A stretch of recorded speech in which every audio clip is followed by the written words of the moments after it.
جی بولو بیٹا۔ مرہا نے مڑ کر اسے دیکھا تو مزمل نے اشارے سے اسے باہر بلایا تو وہ چلی گئی، اور پھر باہر سے کچھ شور سنائی دیا تھا۔ تب ہی ہبا ڈرائنگ روم سے باہر گئی تو دیکھا کہ احتشام اور ارتضیٰ زہیب کو سہارے سے اندر لا رہے تھے۔ مرہا تو پہلے ہی ڈسٹرب تھی، زہیب کی یہ حالت دیکھ کر رونے لگی۔ کیا ہوا زہیب، آپ کی یہ حالت کیسی ہوئی؟ مرہا بہت زیادہ پریشان ہو گئی تھی۔ کچھ نہیں ہوا، ٹھیک ہوں، بس ہلکی سی چوٹ لگ گئی تھی۔ پریشان کیوں ہو رہی ہو؟ زہیب جانتا تھا کہ مرہا ہر بات پر بہت زیادہ ٹینشن لے لیتی ہے، تبھی اسے تسلی دینے لگا۔ وہ لوگ اندر آئے تو حماد، حمزہ اور زمل بھی زہیب کی یہ حالت دیکھ کر پریشان ہو گئے تھے، لیکن پھر احتشام نے ساری تفصیل بتائی تو سب ہی مطمئن ہو گئے تھے سوائے مرہا اور زہیب کی امی کے، اور مرہا تو اس سب کا ذمہ دار خود کو سمجھ رہی تھی۔ احتشام، ہم چلتے ہیں، ہمیں آئے ہوئے کافی دیر ہو گئی ہے۔ زمل نے اٹھتے ہوئے کہا تو مرہا بھی اپنی جگہ سے اٹھ گئی۔ نہیں مرہا، تم بیٹھو۔ زمل نے اسے اٹھتے دیکھا تو منع کر دیا۔ ماما آپ بیٹھ جائیں، میں انہیں سی آف کراتی ہوں۔ ہبا یہ کہتے ہوئے ان کے ساتھ باہر آ گئی تھی۔ احتشام بھی انہیں باہر تک چھوڑنے آیا تھا۔ ہبا گیٹ پر زمل اور حمزہ سے باتیں کر رہی تھی کہ ارحم صاحب آ گئے، اور ہبا کو حمزہ سے بات کرتے دیکھ کر ارحم کے تن بدن میں آگ لگ گئی تھی۔ باہر تو حمزہ سے بہت اچھی طرح ملا، مگر دل چاہ رہا تھا کہ ایک دو حمزہ کو لگا دیتا، مگر مجبوری تھی، اس لیے کچھ بھی نہیں کہہ سکا۔ وہ لوگ چلے گئے تو ارحم اندر آ گیا تھا۔ پھر زہیب کا پتہ چلا تو وہ بھی زہیب سے حال احوال کرنے لگا۔ ہبا ارحم سے سلام دعا کے بعد اس کے سامنے ہی نہیں آئی۔ کہاں چلی گئی؟ جس کی خاطر آیا ہوں وہ تو سیدھے منہ بات ہی نہیں کر رہی۔ دل ہی دل میں کڑتا وہ ہبا کو زبردست القابات سے نواز رہا تھا۔ کوئی کام تھا؟ آخر کار مرہا نے پوچھ ہی لیا۔ نہیں، وہ بس ویسے ہی ہبا سے پوچھنا تھا کہ انٹری ٹیسٹ کب ہے، اور اس کی بے تکی سی بات پر مرہا اپنے چہرے پر آتی مسکراہٹ کو نہ چھپا سکی، اور ارحم خود اپنی بات پر سخت شرمندہ ہونے لگا۔ میں بلاتی ہوں اسے۔ مرہا یہ کہہ کر جانے ہی لگی تھی کہ احتشام نے کہا کہ ارحم کو بھی ساتھ ہی لے جاؤ، جس پر ارحم نے دل ہی دل میں خدا کا بہت شکر ادا کیا۔ چچی جان، میں لان میں ہوں، آپ ہبا کو وہیں بھیج دیجیے گا، ارحم نے کہا تو مرہا تائید میں سر ہلاتی ہبا کو بلانے چلی گئی۔ ہبا جاؤ، ارحم بلا رہا ہے، مرہا نے کہا تو ہبا نے جانے سے صاف انکار کر دیا۔ مما ایسے اچھا نہیں لگتا، سب کیا کہیں گے، اور ارتضیٰ کا تو پتہ ہی ہے آپ کو، وہ پھر میرا کتنا ریکارڈ لگائے گا۔ اور ہبا کی اس بات پر مرہا ہنسنے لگی۔ کوئی کچھ نہیں کہے گا، وہ شوہر ہے تمہارا، جلدی جاؤ، وہ لان میں تمہارا انتظار کر رہا ہے۔ مرہا یہ سب کہہ کر نکل گئی تو ہبا کو نہ چاہتے ہوئے بھی جانا پڑا۔ ہبا جب لان میں آئی تو دیکھا وہ اپنے موبائل میں مصروف تھا۔ مجھے کیوں بلایا ہے؟ اور ہبا کے اس سوال پر ارحم کا غصہ سوا نیزے پر پہنچ چکا تھا۔ میں آپ کا شوہر ہوں، اس بات کا حق رکھتا ہوں۔ آج تو ارحم کے مزاج ہی نہیں مل رہے تھے، تو پھر آرام سے بات کریں، اتنا غصہ کس بات کا ہے؟ ہبا نے بھی اسی ٹون میں جواب دیا تھا۔ میں فون کرتا ہوں تو فون نہیں اٹھاتی، مجھے اتنا اگنور کیوں کر رہی ہو؟ ارحم کا لہجہ مزید تلخ ہو گیا تھا۔ ہبا نے کوئی بات نہیں کی اور فوراً سے جا کر اس کا دیا ہوا موبائل واپس لا کر اسے دے دیا۔ یہ آپ اپنے پاس رکھیے، اور اگر مجھ سے بات کرنی ہوئی تو مما کے فون پر کر لیجئے گا۔ اس کے ہاتھ میں موبائل تھما کر وہ تیز تیز قدم اٹھاتی اپنے روم کی طرف بڑھ گئی۔ ہبا بات تو سنو۔ ارحم کا سارا غصہ ہوا ہو چکا تھا۔ اتنے میں مزمل آ گیا۔ کیا ہوا ارحم بھائی، خیریت؟ مزمل کے پوچھنے پر ارحم نے اسے موبائل دیتے ہوئے کہا کہ یہ اپنی ہبا آپی کو دے دینا، میں ذرا جلدی میں ہوں، پھر کبھی آؤں گا۔ یہ سب بول کر ارحم تیزی سے ان کے گھر سے نکل گیا تھا، اور مزمل ہونک سا ارحم کو دیکھتا ہی رہ گیا۔ خیر، دے دیتا ہوں، وہ کندھے اچکاتا ہبا کے روم کی طرف بڑھ گیا۔ آپی دروازہ کھولیں۔ ہبا دروازہ کیسے کھولتی، وہ رونے میں مصروف تھی۔ مزمل کے اتنا کہنے پر بھی جب ہبا نے دروازہ نہیں کھولا تو مزمل نے جا کر مرہا کو موبائل دے دیا۔ مرہا آئی تو دروازہ نوک کرنے سے پہلے ہی ہبا نے دروازہ کھول دیا۔ کیا ہوا ہے ہبا؟ مرہا نے پوچھا تو ہبا نظریں جھکا گئی۔ کچھ نہیں مما، مجھے کیا ہونا ہے؟ ہبا نے آئینے میں اپنا جائزہ لیتے ہوئے کہا۔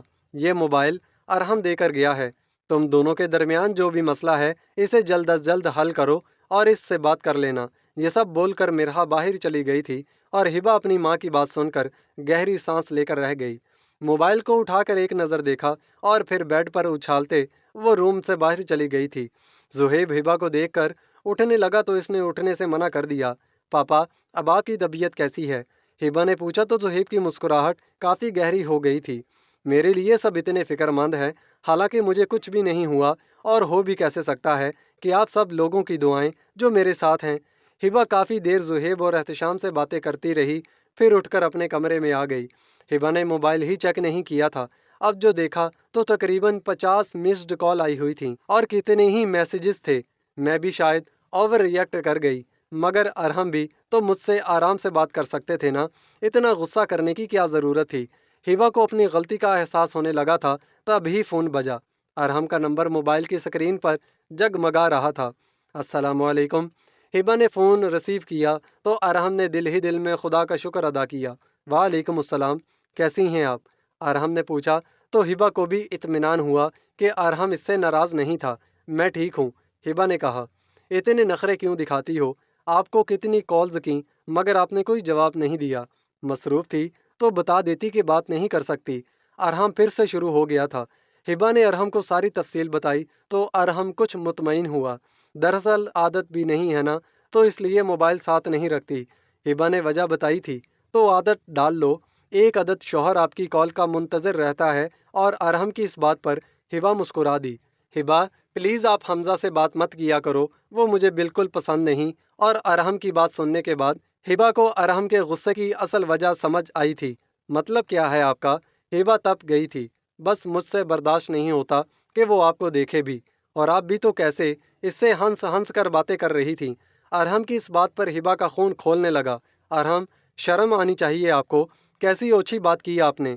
اور اگر آپ کو یہ لگتا ہے نا کہ میں اس میں انٹرسٹڈ ہوں تو آپ کی اطلاع کے لیے عرض ہے کہ آپ سے بہت پہلے میرے سامنے حمزہ کا آپشن موجود تھا، مگر میں نے آپ کو چنا کیونکہ حمزہ کے حوالے سے میرے ذہن میں کبھی ایسی کوئی بات ہی نہیں تھی۔ اور ہاں، ایک اور بات کہ جب ماما نے مجھ سے آپ کے رشتے کے بارے میں بات کی تو انہوں نے مجھ سے میری مرضی پوچھی تھی، انہوں نے مجھ پر کوئی زبردستی نہیں کی۔ آپ میرا انتخاب تھے، ورنہ اگر میں آپ کے ساتھ شادی کرنے سے انکار کر دیتی تو دنیا کی کوئی طاقت مجھے آپ سے شادی کرنے پر مجبور نہیں کر سکتی تھی۔ اگر شادی کرنے کا اتنا شوق ہے تو اپنے ذہن کو صاف رکھیے، ورنہ شادی کی کوئی ضرورت نہیں۔ یہ سب کہتے ہوئے اس نے کال ڈسکنیکٹ کر دی تھی۔ نہ نہیں ہبا، قسم سے۔ ارحم اپنی صفائی میں کچھ بولتا اس سے پہلے ہی ہبا نے کال ڈسکنیکٹ کر دی۔ لعنت ہو تجھ پر ارحم، یہ کیا کر دیا؟ ارحم دل ہی دل میں خود کو لعنت و ملامت کرنے لگا۔ وہ لان میں کھڑا ہبا سے فون پر بات کر رہا تھا، اور جب ہبا نے فون بند کر دیا تو ارحم نے زور سے کرسی کو لات مار کر گرا دیا تھا۔ پھر اپنا موبائل پھینکنے لگا تو خیال آ گیا کہ ایک اور غلط کام کر دیا تو پھر سے افسوس ہوگا کہ پچھلے مہینے ہی تو 1 لاکھ کا موبائل خریدا تھا، اب اسے توڑ دیتا۔ ویسے بھی وہ بنا سوچے سمجھے اپنا کافی نقصان کر چکا تھا۔ فریال ڈرائنگ روم کی کھڑکی سے ارحم کی ساری کارروائی دیکھ چکی تھی۔ اسے غصے میں دیکھا تو لان میں آ گئی۔ میرے بیٹے کو کس چیز پر اتنا غصہ آ گیا ہے؟ فریال کے اس سوال پر ارحم سر جھکا گیا۔ ہبا سے لڑائی ہوئی ہے کیا؟ اور فریال کی اس بات پر ارحم نے اسے حیرت سے دیکھا تھا۔ جی ماما، مگر آپ کو کیسے پتہ چلا؟ میں ڈرائنگ روم میں آئی تھی تو تمہیں غصے سے بات کرتے ہوئے دیکھا تو مجھے لگا کہ شاید ہبا پر ہی غصہ ہو، فریال نے کہا تو ارحم نے منہ دوسری طرف پھیر لیا۔